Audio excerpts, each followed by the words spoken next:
I didn't bring any slides. But it's important to have visual aids, right? So I brought some beer. It aids me, so. Thank you. It's really amazing to be in Berlin, and thank you so much for coming. This is a packed space. It's very exciting. I apologize. I took a year of German in college.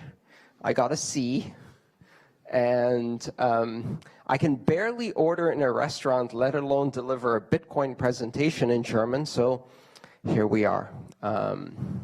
Your English is better than my German. Your Greek is better than my German, probably. So how many people in this room have Bitcoin? Okay. And for the 3 of you who don't, find one of the other people and ask them to help you experience Bitcoin. Tonight is as good a time as any. One of the hardest things with Bitcoin is getting some in the first place. It takes a lot of work. And one of the things I'll be talking about today is why it takes a lot of work.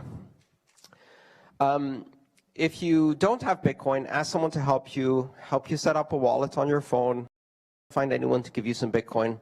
I'll give you some Bitcoin. Because after all, I'm the only Greek in the room and might as well give out some Bitcoin. I'm going to bail out Germany tonight in Bitcoin. How's that for a change?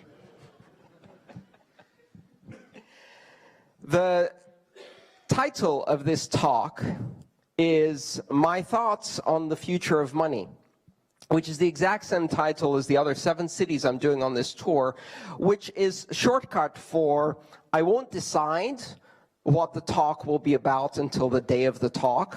So it's the chemistry of money, and specifically the chemistry of Bitcoin. I want to talk about one of the aspects of Bitcoin that makes it so exciting and so interesting that yet most of us don't even notice is there until we study Bitcoin for 1 or 2 years. Bitcoin is a bit like an onion. You have to unwrap it, and as you unwrap it, you just find one more layer. I started 5 years ago. I'm still unwrapping Bitcoin. So one of the things that surprised me about Bitcoin is that when I first encountered it, it looked like a relatively familiar banking system. I went to, well-known sites like Blockchain Info, and I could see transactions, and I clicked on the transaction. It said sender and receiver and account, and I was like, okay, this is pretty familiar banking, great. And then I thought, let me look at the source code and see how this works.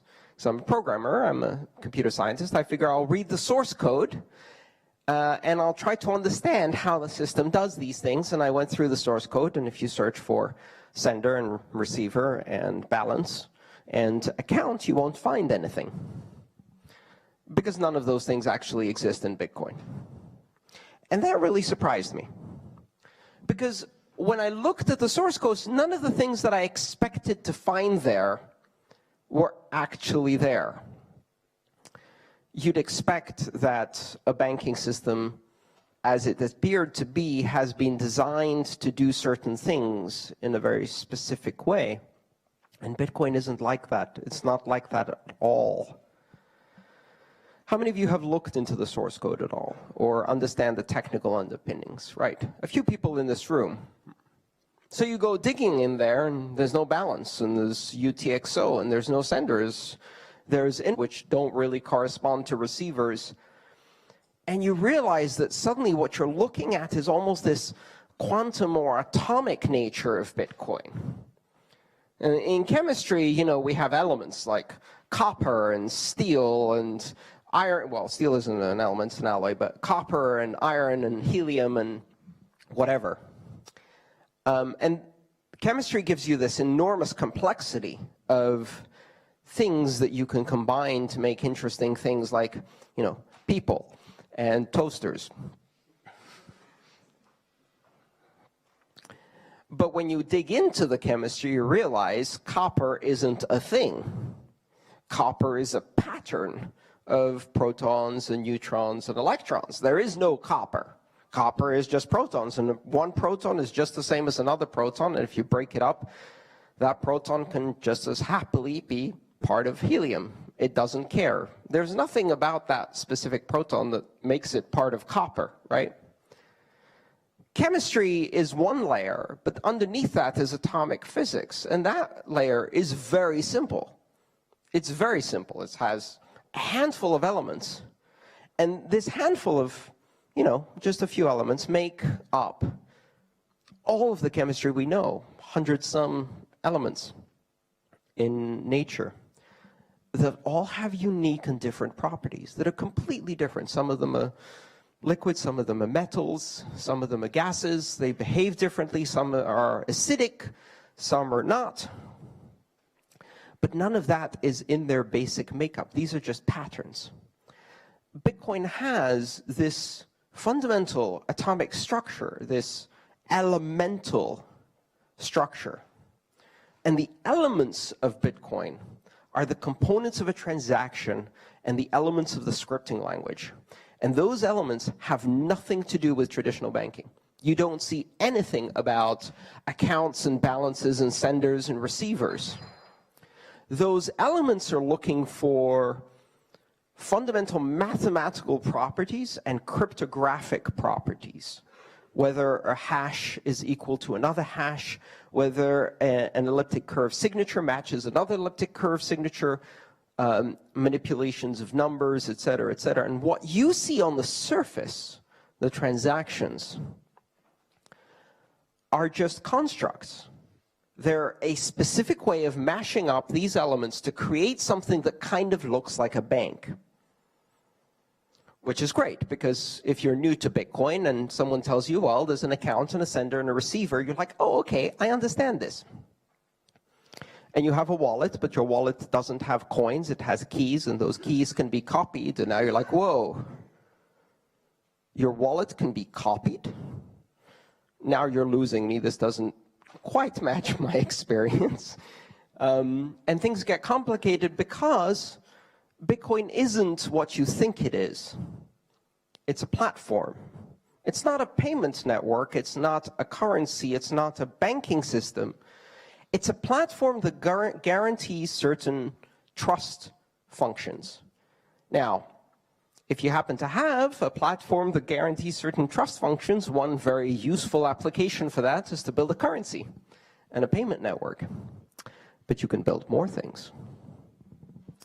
When I was a child, what is on the box? On the box, a red fire truck, I would build a dragon, or a hippopotamus giraffe, or something that didn't exist, or some strange idea that I had.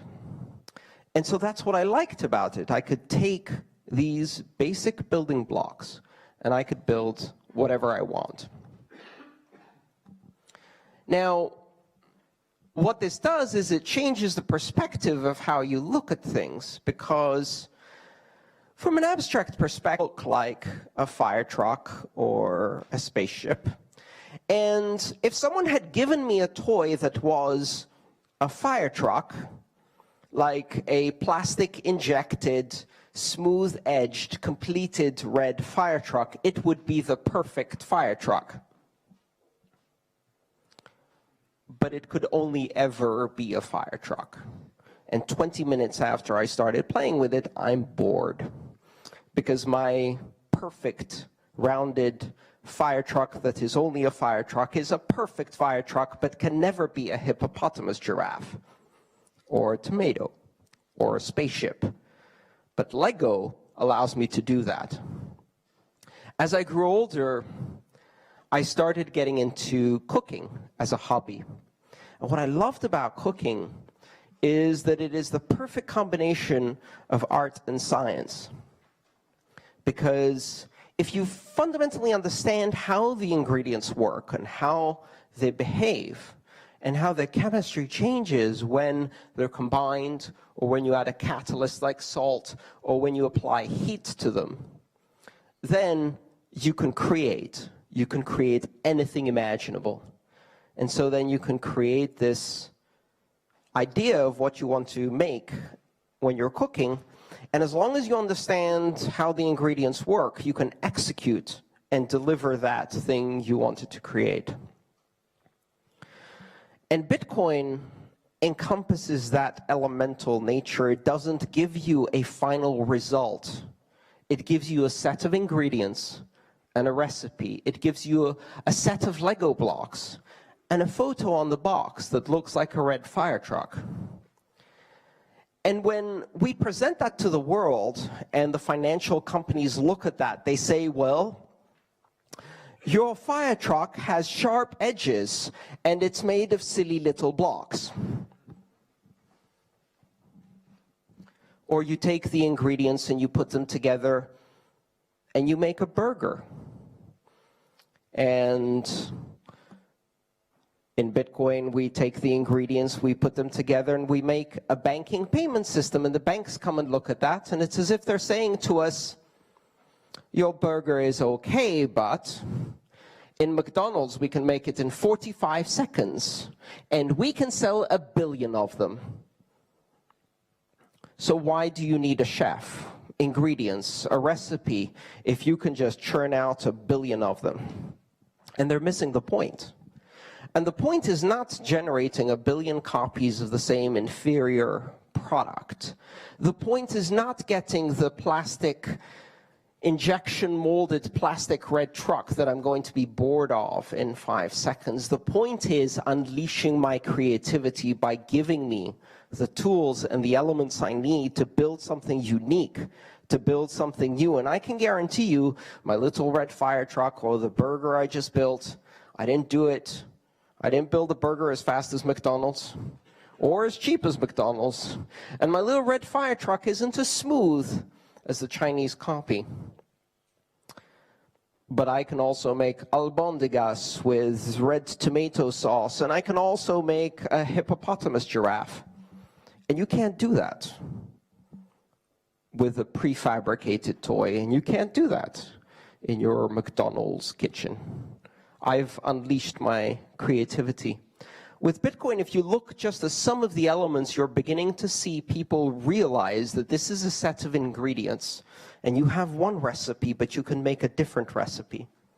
And so people are now trying to recombine these ingredients, and they say, well, if I have atomic transactions and input versus output sums, and digital signatures, I can build a project that does Kickstarter projects, where you have a single transaction that can be funded by multiple people, but only if all of the amount is funded is it a valid transaction, right? That's the same elements I use to make a payment to you for $1 over Bitcoin, but you can recombine them differently, and now you've got a crowdfunding platform. And then somebody else says, well, if we use 2 of 2 signatures multi-signature with transaction time locks, we can do a payment channel that charges for video streaming by the second. And that's a new recipe that no one had come up with before. And we can take that, and then we introduce this new thing, which is hash lock time contracts, and we can make multiple payment channels connected together, and then we've got Lightning Network. And that's a new recipe that no one has ever seen before. And so while the banks are saying, your truck has sharp corners and your burger is too expensive and took more than 45 seconds, and what they're saying is, your transaction fees are too high and you're too slow and you can't possibly scale, they're missing the point. And the point is that we're not trying to sell 1 billion burgers in 45 seconds each. We're trying to unleash the creativity of an entire generation. We're building a system on top of which 1,000 applications that require trust can be built. And when you have the ingredients, when you have these basic elements, what recipe you build is entirely up to you. Because when they build the little red fire truck, they create an entire factory that can only do little red fire trucks. And I'm sure they will tell you, listen, our statistics say that 95% of children want a little red fire truck. We have tested this with the focus groups and the marketing teams. We can produce them by the millions. They only cost 3 cents. They have a very small amount of lead paint and poisonous, toxic, carcinogenic hydrocarbons. Not a problem. And we can do this very cheaply and very profitably.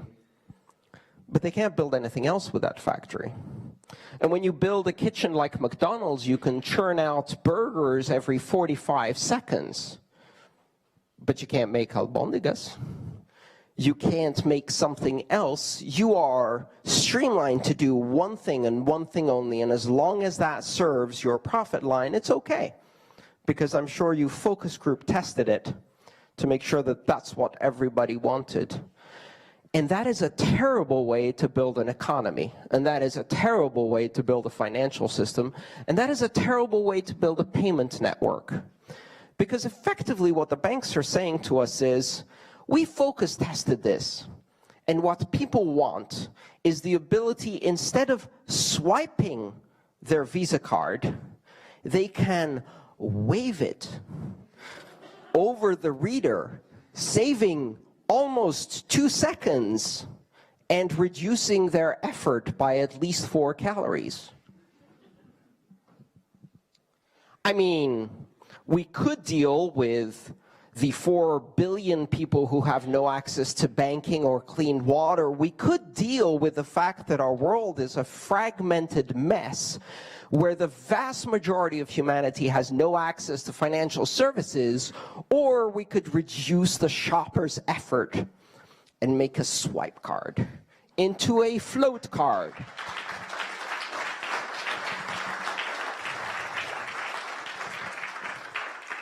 We could face the fact that the reason more than 4 billion people are unbanked is because we require everyone to be identified on every side of every transaction so that we can build a totalitarian surveillance system that the Stasi would be jealous of to monitor every financial transaction from every corner of the planet, because we have persuaded ourselves that our bourgeois sense of security will be protected not by solving poverty and not by reducing perhaps the bombing of other countries, but instead by watching everyone all the time when they buy a burger, just in case. And we subject ourselves to this mechanism that has now streamlined itself. And like the factory that can only produce little red fire trucks, this is a system that can only deliver privileged financial services for a tiny elite sliver of the population worldwide, with totalitarian surveillance tied up in regulations of each country, with barriers on the borders not permitting international trade. A financial system where the government can apply pressure to stop you trading with WikiLeaks because they don't like them, while you can still send donations to the Ku Klux Klan. And that's not a joke, that's exactly what happened. They have built a system that can only do one thing: enslave us. That can only do one thing: impoverish us. And that system removes freedom in the most efficient possible way to deliver profits. And that system is broken and it doesn't scale. But if that's what you're trying to do, it's the most efficient system you've ever seen. And by comparison, the crazy little mishmash system that we've built with Bitcoin, well, that's wrong, and it's slow, and it can't scale, and it's inefficient, and it's not as serious and sophisticated as the international banking system, but it delivers freedom, and it allows us to unleash creativity. Thank you.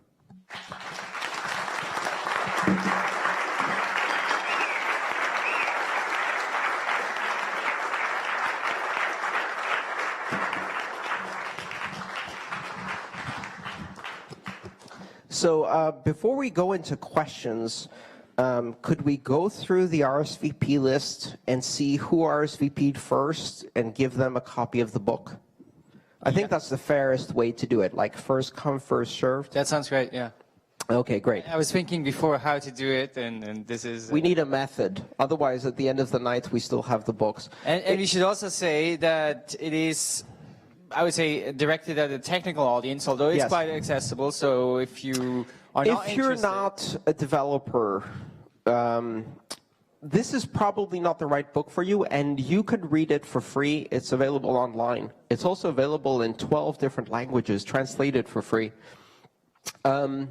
Although, to be honest, we don't have it. We can go by alphabet, or you can choose 3 randomly, because we don't have the RSVP date here.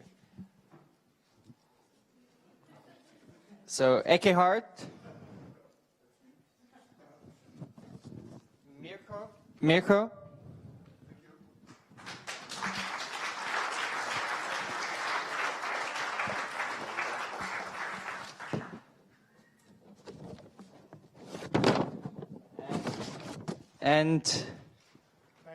And Stefan, but not Stefan Richter, the other Stefan. There's 2, and one of them was private enough not to give his last name, so there you go. If you happen to have a copy of the book, I would be delighted to sign it. So after we do the Q&A, I'm going to finish my beer. We can do a book signing, and I'd be delighted to hang out. If you want to take a photo or talk to me or whatever, I'll hang out with everybody. But first, how about we do some questions? Yeah. Absolutely. We can do as many questions as you are up for. And I'm sure there's going to be lots of questions. Great, sir. Just so because for the video, let's get a microphone to everyone. Okay. Yeah. So for financial transactions, there's all kinds of amazing things you can do with Bitcoin that you don't need a trusted entity because trust is just guaranteed by the protocol, right? But then you get into public, my personal interest is public policy questions with the Bitcoin algorithms. And then a lot of the questions are subjective, right? How would you split taxes in an equitable way and all of those things? Is there any possible way to get this kind of thing by using the building blocks that you described that Bitcoin has? I have no idea. Maybe. I'm constantly surprised at what people come up with. If any of you are technical and you read how Lightning networks work, you will be amazed at the complexity, but also sheer genius of combining those elements in that particular way. So this is like, is there any way we can build a recipe that makes a dish that tastes like this? Probably. And really, the question is more about, do you really need to do that on Bitcoin directly, or could you build a system next to or above Bitcoin that still links into the security mechanism and trust provided by Bitcoin? Neutral, mathematical, decentralized, but is more focused on the needs of what you're trying to do. And that may also be an approach. Yes. Who else has a question?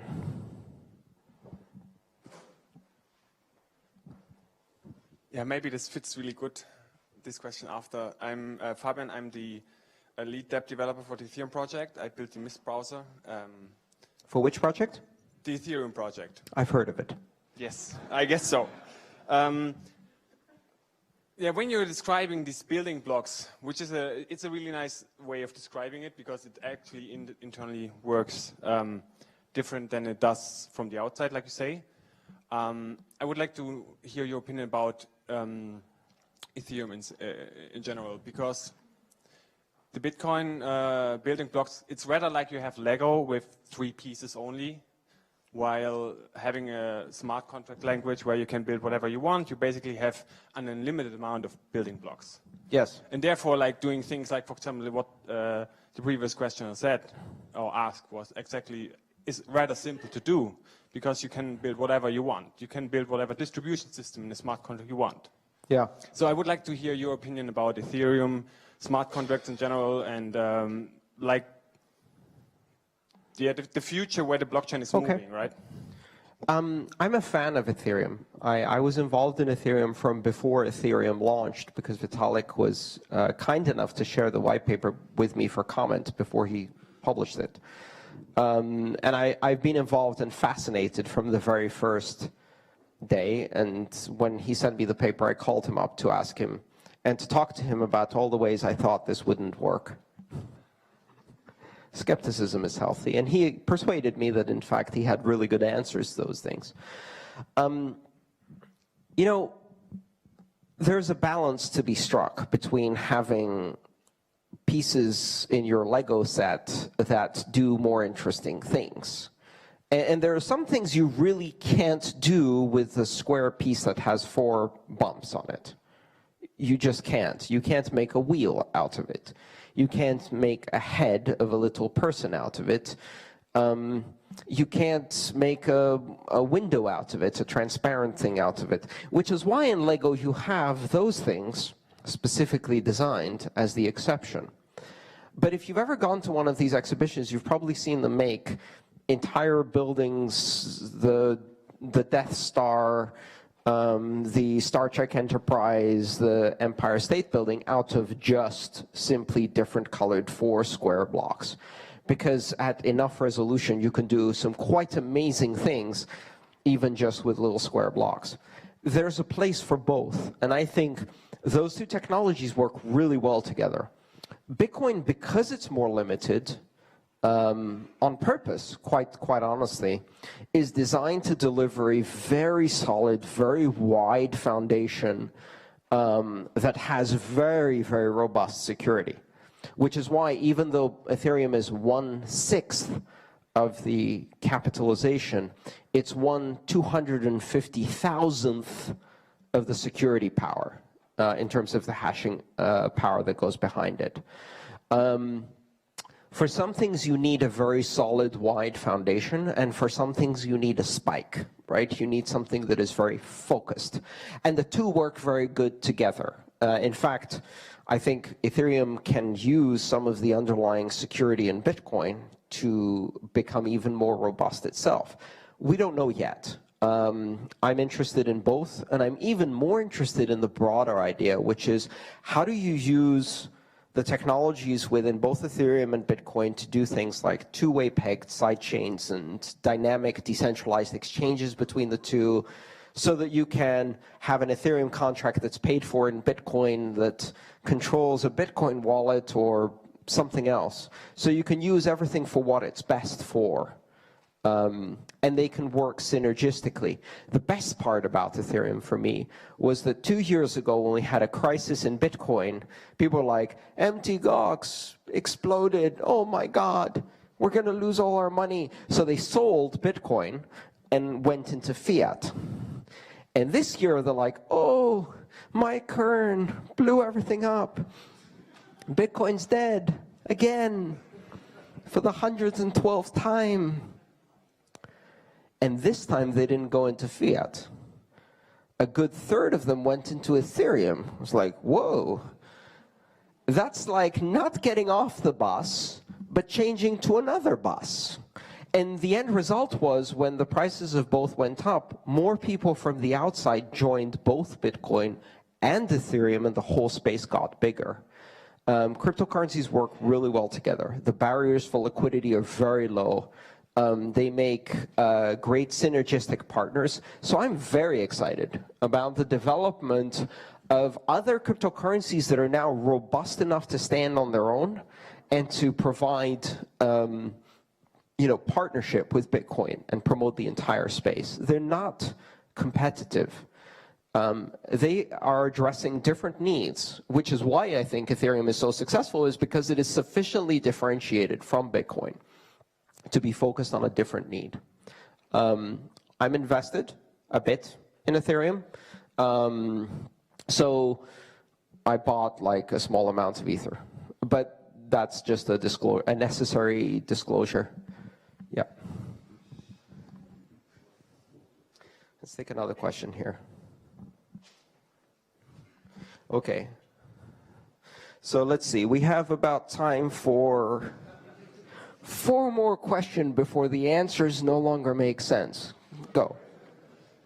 Hey, Andreas. One of the themes in your talks that strike me the most is that you point out the ethical dimension of software engineering. The ethical dimension of software engineering. That there is an ethical dimension to software engineering. That there is an ethical dimension to software engineering. Yes, absolutely.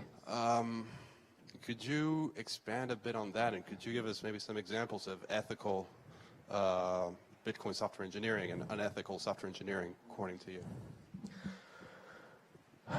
If there is such a thing. One of the great influences I had is a book by Lawrence Lessig written in 1991 called Code and Other Laws of Cyberspace.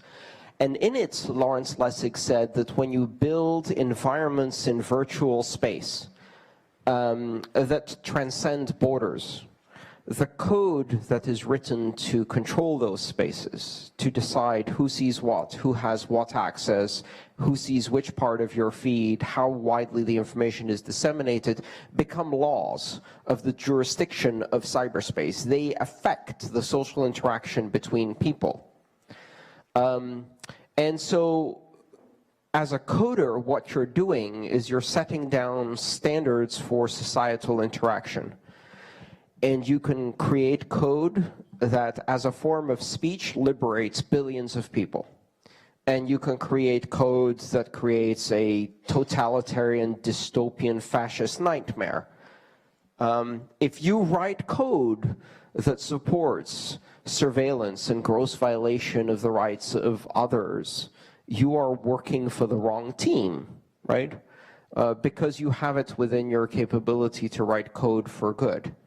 And there's so many ways to do that today. It's no longer difficult. You can write code in the public domain and open source openly and in collaborative fashion with thousands of other people around the world. I am terrified of some of the laws that are being set in code by some of the social media services. I won't mention any. I'm not a member. Because what they do is they are beginning to shape social interaction in a way that is completely out of control. And so code has an ethical responsibility because in the end code is speech. And it is one of the most political forms of speech because it is hugely inspiring and empowering. And choose what you say in code, because one day your code may be running on millions of systems and be used by billions of people. And if you gave them a bit of power, then you've empowered billions. And if you took away a bit of privacy, then you've enslaved billions. And there are very few domains in our world where an individual can have that kind of power. So yes, I believe the ethical responsibilities you have as a coder are very high. Okay, microphone over here, please. You next.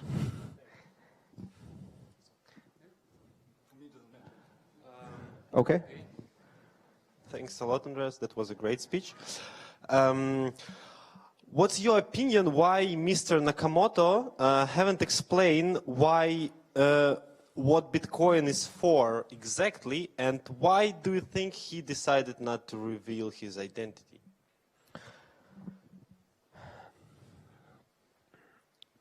Well,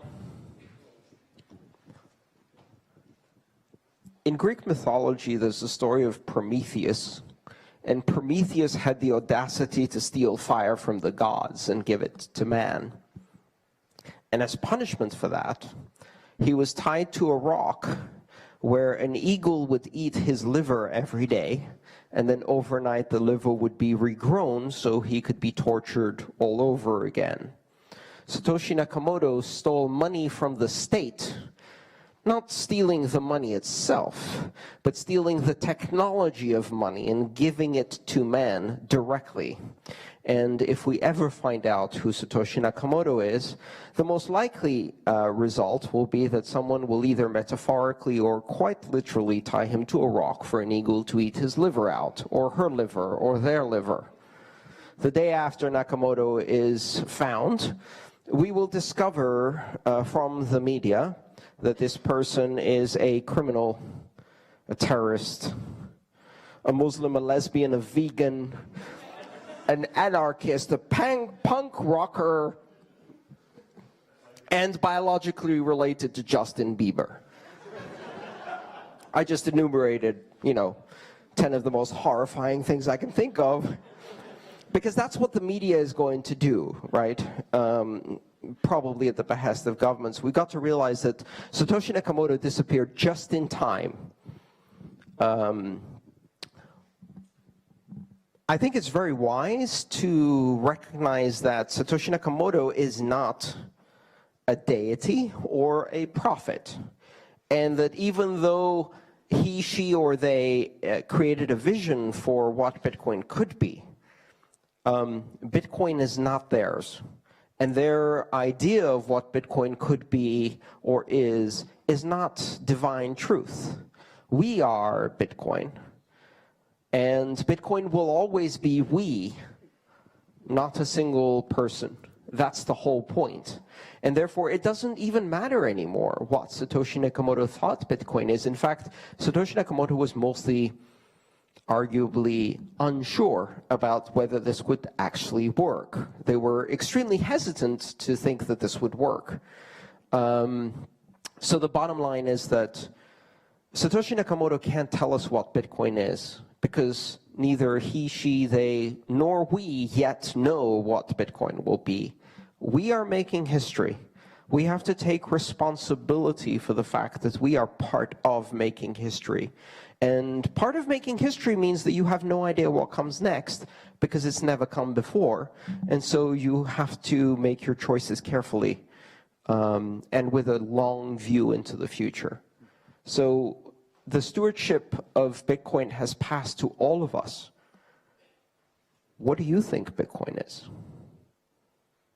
I would say I completely agree that it is the platform. Thank you. Yeah, I would say I completely agree that Bitcoin is a platform as a Lego which gives you creativity to create whatever you want. So in this point, I completely agree with you. I completely agree with you in a lot of the points, but in this one, for sure. So yeah, it actually gives you the ability to build anything starting from the currency, from the payment system, and ending with the projects which are now built with Ethereum, when you use the blockchain to create the tokens for the trees in the Canada, and then when somebody is making a guitar from the trees, you can follow the history of guitar in the blockchain. So why not? Yeah, that is also the great way to decrease the level of illegal foresting. Yes, exactly. So here's the other thing. Here's the other thing that's really important to understand. Bitcoin doesn't have to be one thing. That's the whole point of a platform. It can be that to you, and it can be something completely different to me, and it could be a different thing for every one of you.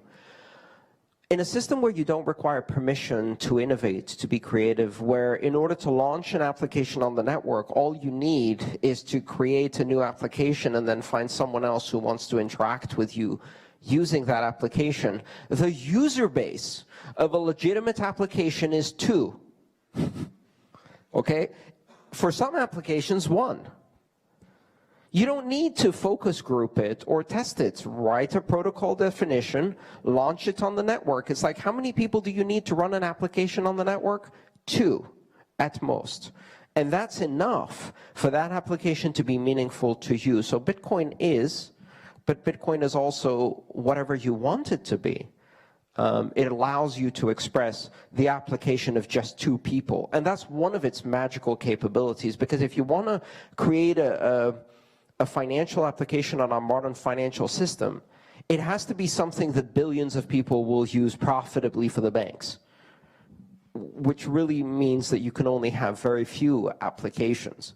So I think it's important to think about it as something you own. And I own, and we all own. Let me take one more question. Gentleman in the back there? Let me get you a microphone, and then we'll come over here.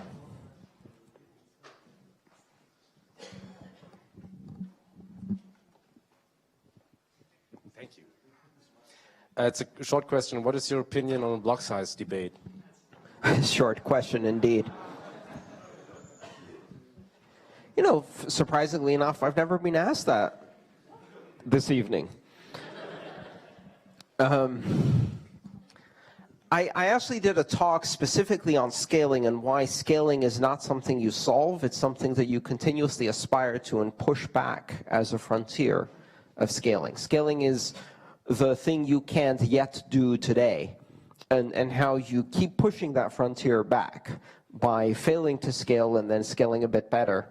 Which creates opportunities for new applications. Scaling is not something we're going to solve. Scaling is something that we will improve continuously, hopefully over decades, until we can do more and more and more interesting things.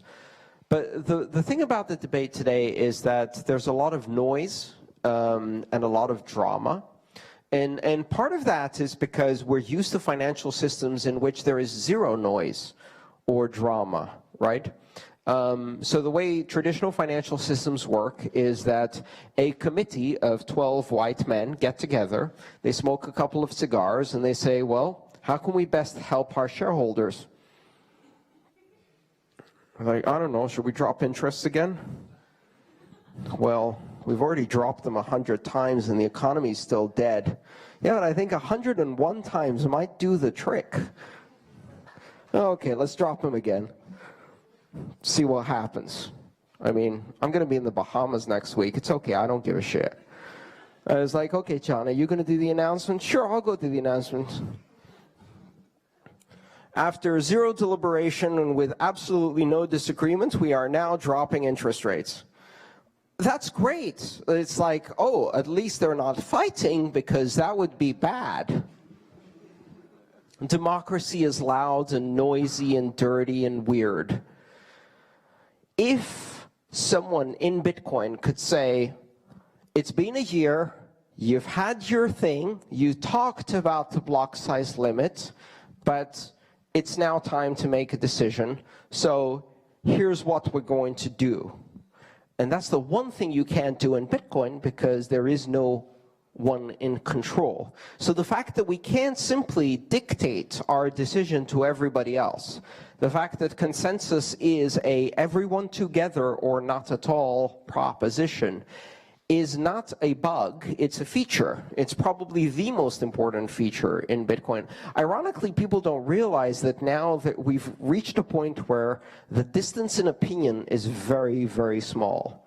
So a year ago, we were like, 20 megabyte block size limit with exponential increase until forever, and no hard fork, right?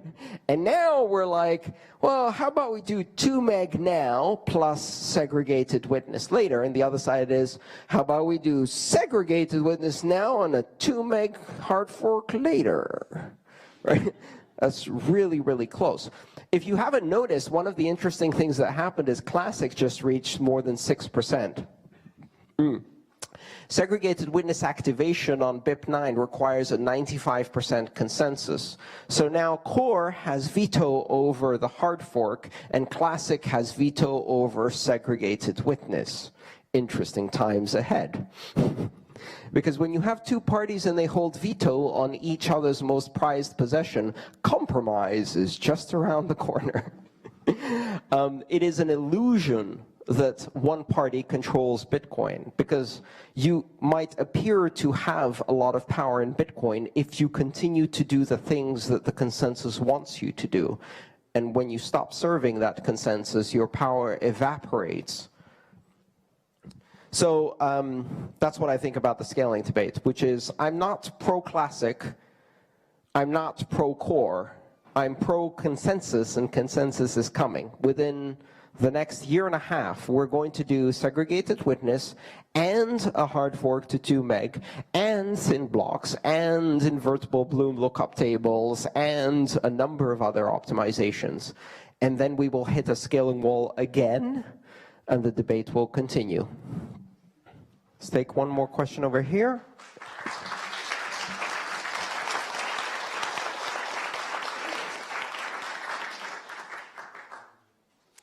Yes. What kind of a system, in your opinion, would replace the current banking system today? What kind of system will replace the current banking system? I have no idea. What I do know is that it's not Bitcoin that's going to necessarily cause the current banking system to need replacing.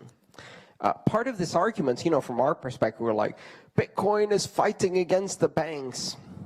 For the most part, they don't really know we exist, except for a few people who have noticed, and they're like, guys, over there, we're in trouble. But for the most part, most of the banking system is a bit more worried about the fact that the world economy is lying on the floor. The heart rate is 0 and has been 0. They've now applied 101 electric shocks and it's still not moving. 24 central banks have the interest rates at 0 and they're like, well, we never went negative. How about -5? What happens then? Who knows? Let's try it. But people will take their money and they'll exchange it for cash and put it in their mattress. Oh, I don't know, let's ban cash. That sounds like a good idea.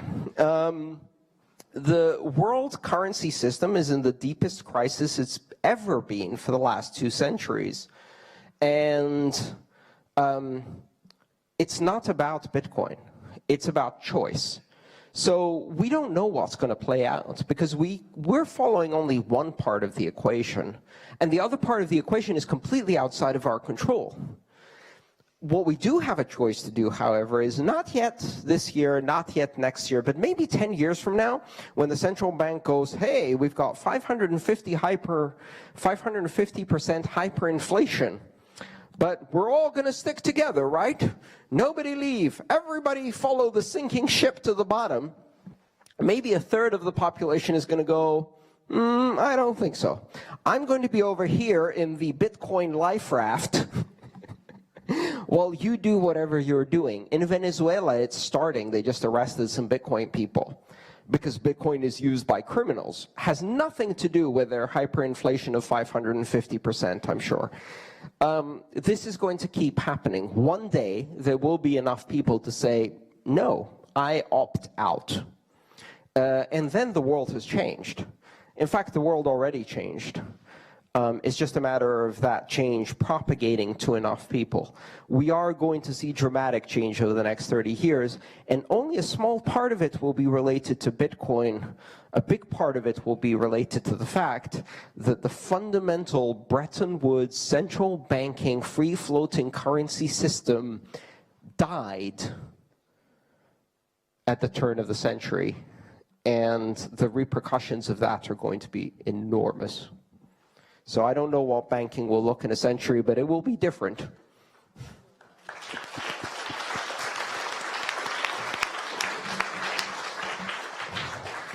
We have time for maybe 1 or 2 more questions? Absolutely. All the way in the back there, gentlemen. Who wants to go next? Right here. Okay. First the gentleman in the back there, and then we'll get to you. Sorry, there's people been asking before.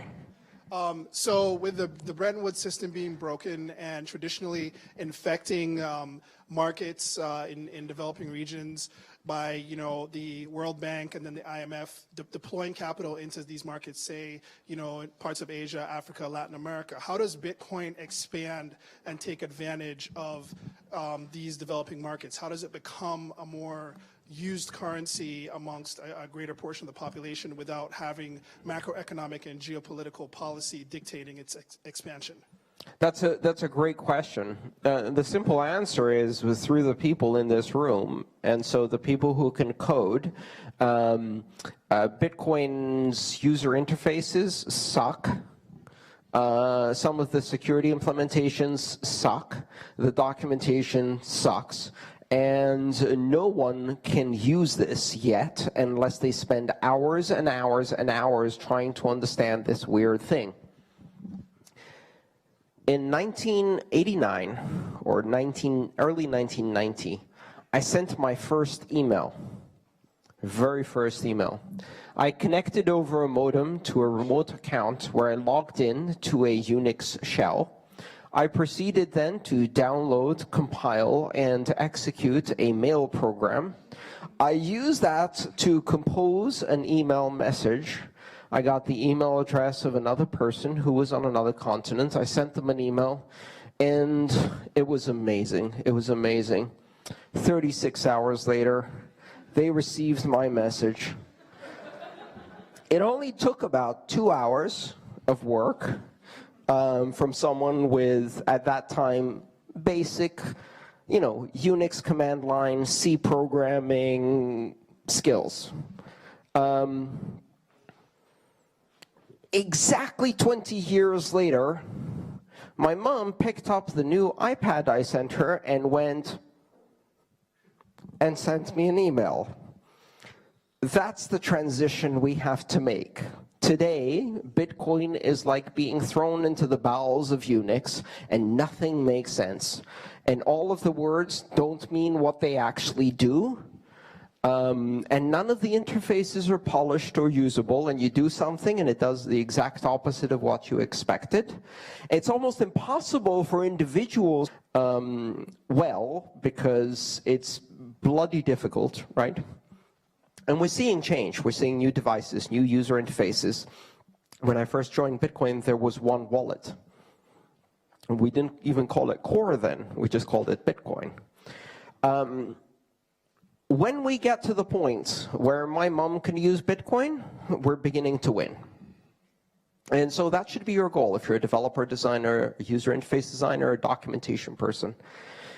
In the meantime, what we can do is we can help the people whose need is so high that they will take the tremendous leap of faith and the very difficult user experience leap to reach Bitcoin, because for them, it's the matter of life and death. It affects their ability to generate wealth for their children, which means every single taxi driver you meet, you ask them, how do you send money home and how much does it cost you?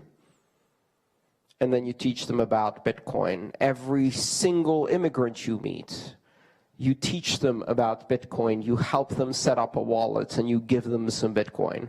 Because once enough people learn about that, the places where it's the biggest effort to use money, Venezuela, for example, today, Argentina, Kazakhstan, the Ukraine, increasingly Greece and Cyprus, where people are under currency controls, where they're under hyperinflation, or places where to wire money from an immigrant worker to their family costs 15%, 20%, 25%. Think about the power of sending your family 20% more every week by finding this crazy technology no one's ever heard of. You help those people. Everyone in this room is an ambassador for Bitcoin, and the way you're an ambassador for Bitcoin is by confounding the very message of the media. The media says that Bitcoin is only used by terrorists, pedophiles, drug dealers, and pornographers. By a show of hands, how many of you in this room are not one of those things?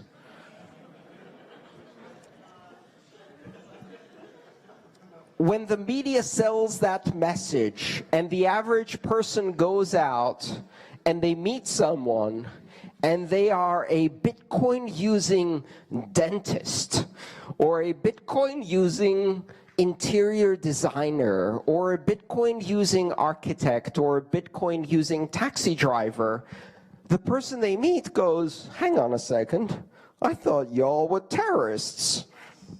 Right? And you break that opinion. Also, they then go, wasn't Bitcoin dead like 3 months ago? Wasn't the CEO arrested in Japan? I thought I read something about that.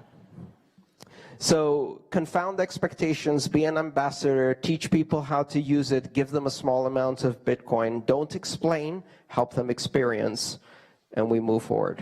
All right, let's ask one more question here. Thanks.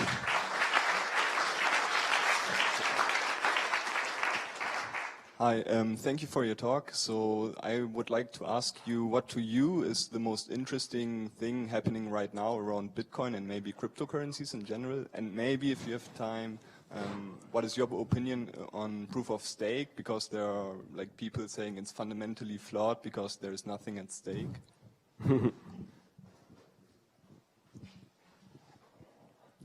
Well, I'm currently on a diet that reduces my preference for carbohydrates. You know, I'm trying to prevent diabetes at an age while I still can. So I am a very big believer in steak. As for proof of stake, I think it's rather interesting, but we only have one proof of work consensus algorithm that works today. A few years ago, my main work was trying to understand just how Bitcoin works at a very fundamental level and keep understanding it at a deeper and deeper level. Now my main job is still understanding Bitcoin at a deeper level, but also reading about all of the other things that are happening. And just when I think I understand, something new comes out and I'm like blown away. 5 months ago, I did not know anything about segregated witness, and then Peter Wool pulled something out at a conference and blew my mind away, and now that's that. I started reading about Lightning Network 6 months ago. I started understanding it about 3 or 4 months ago to a level of depth, and it's blowing my mind. There are dozens and dozens of projects that I know of that excite me tremendously because I can see all of this raw creativity. And sometimes I think this is really, really funny because the banks are like, and the government's like, we're going to regulate Bitcoin. You have no idea what is going on in this space. You have this caricature version of Bitcoin in 2009 that you're trying to regulate. Meanwhile, Peter Wool and Greg Maxwell are building confidential transactions and segregated witness and payment channels and Lightning Network and God knows what else. And there's thousands of people building interesting things. So yeah, good luck with that. It's overwhelming how many interesting things are happening. Overwhelming. I started writing the second edition of my book, and I was like, I'll just make a list of the things that are new since I wrote it 2 years ago, or a year and a half ago, that I need to add to the book. That's a 4-page document because it won't fit, right? Working on the third edition list because it will already be almost obsolete, right? That's the nature of putting things on dead trees. I find a lot of the new features fascinating. One of the things, I'm going to blow your mind. By probably the end of 2016, Bitcoin will have a hybrid proof of work, proof of stake system. What? I didn't see that announcement. By the end of 2016, Bitcoin will have a hybrid proof of stake system. Why? Because Lightning Network is a proof of stake system. And people haven't yet realized that Lightning Network is a proof of stake system. In order to set up a functioning channel on Lightning Network, you have to commit money to a multi-sig address. And the more money you have committed to the multi-sig address, the more transaction rates it can handle, and the more fees it can generate locally. And the definition of I stake money and it generates a small amount of fees while I have that money staked is a proof of stake system. Only it's a completely trustless proof of stake system based on Bitcoin transactions running on top and guaranteed by Bitcoin's proof of work. And I only realized this about 6 months ago, that that's what Lightning was. And I then had to go to one of the developers who's writing it and go, just to make sure, am I getting this right? Is this really a proof of stake system? I'm like, yeah, you could call it that. I'm going to go call it that in Berlin. So the thing is, Bitcoin is full of surprises, and proof of stake could be a really important part of the consensus algorithms in our future. What it does allow us to do is scale much further than proof of work. So that's a benefit, and I think we're going to see a lot of development. Let me take Last question. Who's got a really good one? Oh, come on, don't be shy. Who has a mediocre question? All right, in that case, I'll wrap it up. Thank you all. What about a bad question? All right, well, one bad one. Microphone coming to you. That takes a lot of courage. Hi, I'm Ashley. I'm a user experience designer, and I just heard about cryptocurrencies today. Wow. I was just trying to decide whether this is worth looking into. And it seems like there's a real question of ethics going on, and I know you kind of spoke to the media and stuff. But I was in a very real job interview today for a profit company. And I want to know what the role of user interface designers and proselytizers and stuff is for, I don't know, this kind of platform. Where is there room to be, I don't know. See, I told you it was a bad question. No, it's not at all. What I'm actually. trying to figure out is what's important about it and where to find a spot inside it. You know? I did a presentation which you can Google at the IDEO Lab in San Francisco. It was actually, the IDEO Lab is the company from San Francisco. I did this at Harvard University as part of a workshop between IDEO and Harvard.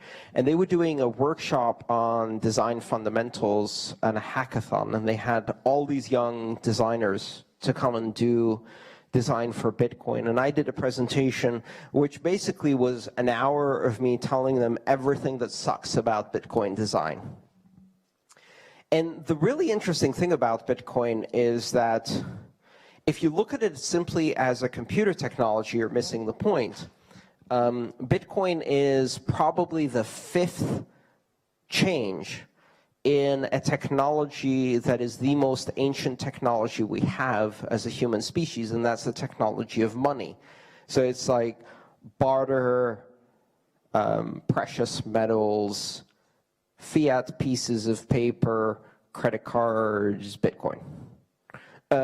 So when one of the elements of design is taking something that is new and creating metaphors, visual metaphors, linguistic metaphors, ways to make something that is completely new and different accessible to people who have an existing paradigm in their head, and helping them understand it through metaphors by setting up expectations of behavior. So if we call it Bitcoin, what does that mean? What do you expect it to behave like? If you say this is a wallet, what do you expect it to behave like? So for a user interface designer,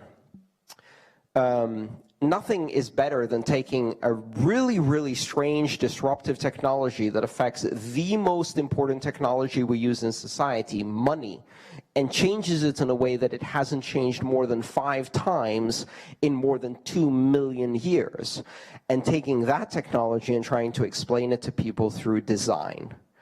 And the good news is, the attempts we've made to explain it through design are laughably bad. So let's take Bitcoin, the name, right? What do you call the most abstract form of money ever created? Well, let's call it a coin, which is the most physical money ever created. Well, that's not a good idea. How about we put the prefix bit in front, which in some languages means small, because that's what you want to associate with money, and in other languages means I'm a geek. That should alienate anybody over 40. Now let's take the main user interface that everyone will interact with. It's a collection of keys. Let's not call it a keychain, let's call it a wallet.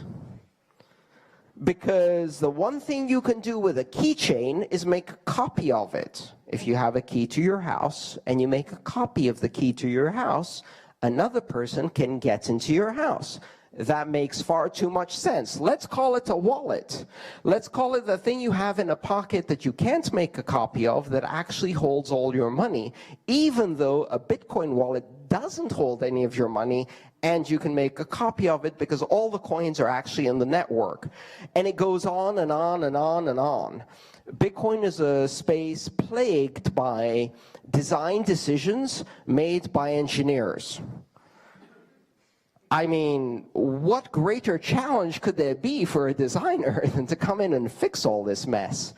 As far as work is concerned, the interesting thing is that this space has been generating thousands of jobs, well-paying jobs. There are over $2 billion of investment that have flowed into this space just over the last 2 years, in a time when outside of this space, the vast majority of jobs are minimum wage, unqualified, and in this space, the jobs are creative and sophisticated and highly paid. I know you said you had an interview for a real job that pays real money, and I understand that. This has been my real job, and I have been earning fake money, internet money, Bitcoin money, for just over 3 years now. And I live happily with an income paid in Bitcoin. In fact, interestingly enough, this 7-city tour involves 6 talks which are organized by Bitcoin meetups that are helping me support my expenses, and 1 conference that is organized by Swiss banks. Who do you think paid me faster? I sent the Swiss banks the invoice, then they asked me for the SWIFT code, but my bank was closed, so I had to wait until the next day. Then I called my bank, they gave me the SWIFT code. I sent them 4 pages of instruction. They made the payment, nothing happened for 2 weeks. Then I followed up with my bank, and they told me that they can't find the payments, so they asked me to follow up with their bank. But my bank was open, but their bank was closed, so then they followed up with their bank the next day, and they couldn't find the payment, so they asked me to follow up with my bank, but my bank was closed. So the next day, I called my bank again to ask where the wire transfer is, and you say, no, you see, what happened is this is a US dollar account, and they sent Swiss francs. Like, so you converted them. No, we can't convert them. If the wire is in Swiss francs and the destination account is US dollars, it can't go in.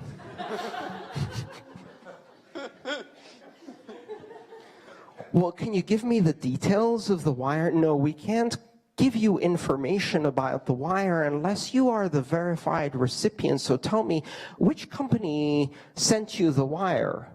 I said, well, I receive 12 wires every month. All of my work is international. I don't know. Maybe this was the German wire? No, it wasn't the German wire. Was it the Swiss wire? No, it wasn't the Swiss wire. Was it the English wire? Oh, you're getting warm. It's like, this is some kind of bizarre, sadistic 20 questions game with my banker in order to receive my money. Long story short, the wire didn't come through. It was bounced back. Bounced back means they didn't get it either. So I called them back and I say, the wire was rejected. They said, well, we didn't get it. I said, well, call your bank, because our bank is closed today. So they called the bank the next day. And then they found out that the bank wire has been lost. Of course, these are the kinds of things that happen when you try to do banking with Botswana. Oh, wait, no, it was Switzerland. It was Switzerland. It's the center of banking of the world, and they can't do a wire transfer. So they're still looking for the wire. It's been more than 7 weeks. They haven't received the money back. I told them about a very important American expression, which is NMP, not my problem, and said, you have to pay me anyway. Like, you lost your money? Sorry, you use the banking system. I use Bitcoin. That's why I told you to pay me in Bitcoin. So then they sent me another wire, which took only 4 days to arrive. And this happens to me with half my payments. So now my contract says, if you want to pay me in Bitcoin, this is the price. If you want to pay me in anything else, it's plus 20%. Because that's the fee. And I know I'm not answering your question anymore, but I'll get back to it. That's the fee that is required for me to have to talk to a banker for an hour a week. Contrast this to this experience. On Saturday afternoon, I sit down, I'm like, okay, 6 Bitcoin meetups have agreed to help me with expenses. I've shared out the costs with all of them. I'm going to send out 6 invoices to 6 Bitcoin meetups in 6 different countries, which use 3 different currencies. And I send out the emails, and I go make a sandwich, and I come back 15 minutes later, and it says, paid, paid, paid, paid, paid, paid. And the thing is, it was Saturday afternoon in the United States, and it was Saturday night in Europe. And I had just been paid Saturday night from 6 different countries and 6 different companies in 15 minutes. And 10 minutes later, that money was in my account irreversibly. So to go back to your question, one of the advantages of working in this space is that when you get paid, you get paid. And you get paid no matter where you're working in the world. And there's no such take it back out of your account. That can't happen anymore. And as a professional, you can bill and work anywhere in the world and work with companies that work in any other currency and use Bitcoin as the international money of the internet. So I know that's probably not very appealing to you right now, but there are opportunities for designers. The work is very high quality, and we desperately need good designers. And you won't be able to pay any of your bills in Bitcoin at first. So when you receive the Bitcoin, you're going to have to convert it to euros. But that's very easy to do. And right. And how many people here convert? These guys in the corner there actually offer service where they pay your bills and you pay them in Bitcoin. So you can pay some of your bills directly in Bitcoin, but even if you can't, all of them, even if you couldn't, one of the things I do is I convert, when I receive Bitcoin, I immediately convert some of it into dollars, and then I use that to pay the bills for the people who can't be paid in dollars. I use an exchange, Coinbase, yes. And I, as the rule goes, I do not leave my money on the exchange. I move it in, I convert it, I move it out. Because if it's your keys, it's your Bitcoin. And if it's not your keys, it's not your Bitcoin. That's a lesson that we all learned during GOX. So let's try not to have to be taught that lesson again. I think we have one more question in the back, and then we'll wrap it up. The gentleman over there.